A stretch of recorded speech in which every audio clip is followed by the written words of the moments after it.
So I think for me, I've got a little bit of an obsession with looking at what the smaller parties were doing, and I think the again underperformance of the smaller parties to the right of the Conservatives was really noticeable in these. In a seat like Selby, if Reform UK were doing as well as national polls suggest, taking 10-15% of 2019 Conservative votes, they should be doing much, much better in a seat like Selby at a by-election, and they're not. And that suggested to me that there's not really a credible threat to the Conservatives on their right-hand flank. Now, you could argue that's because they've moved to that space, so there's no space for anybody on their right-hand flank. But the idea that they would react to that by moving further to the right seems to me to be rather foolish. And I think it suggests, my kind of big takeaway is that it suggests the national polling's probably not far off for Labour and the Conservatives, but it's underestimating the potential impact of the Lib Dems, where there's a tactical situation and people would turn out to vote for them,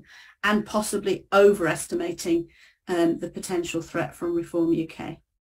Okay, now just quickly, I mean, how different does that situation become if Nigel Farage comes back, or does that not make a difference?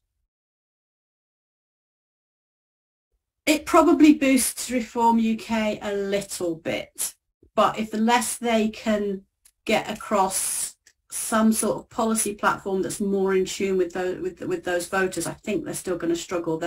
Their mood music, their policy announcements and so on are very out of step with where people perceived UKIP as being back in 2015. And so I think that it might raise that a little bit, but I don't think it's going to raise it all the way up to where we were in 2015. Okay.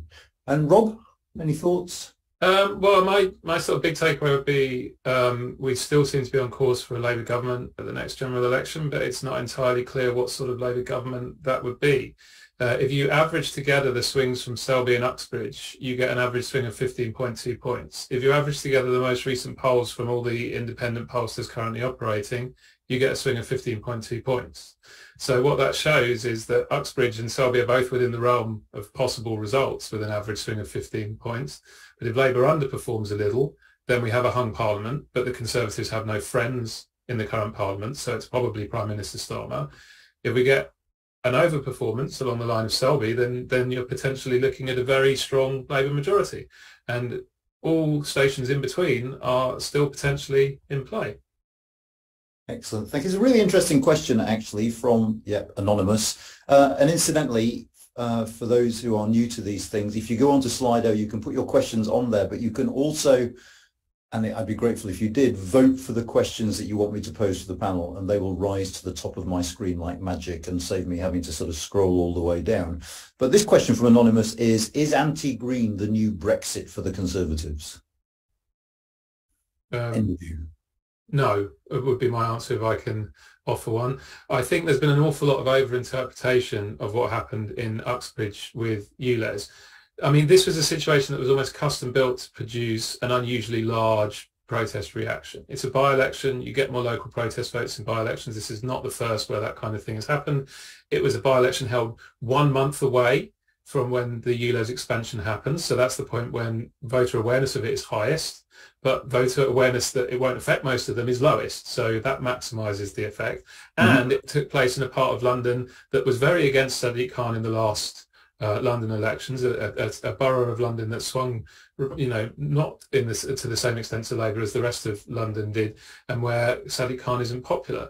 Put that all together, and you have a situation where a kind of localised reaction to a local policy could be quite strong. But there's been quite a lot of polling out in the past few days that underlines the point that green policies on the whole are still very popular. And in addition, we saw in the by-elections, in True Blue, or formerly True Blue Somerton, there was a 10-point vote for the Greens.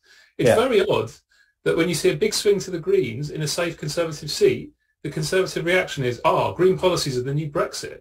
Well, only if you mean there's a party out there taking votes from you because you're not doing enough on it, which isn't quite the conclusion they're drawing. Paula or Sophie?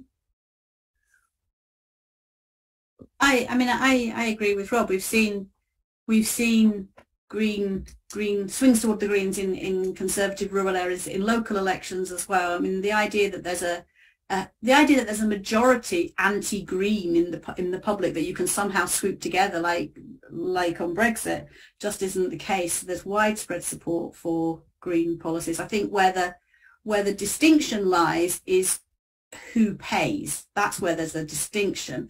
But I don't think that necessarily helps the Conservatives, because voters think big business should pay, and that's not really where they are in terms of thinking about it.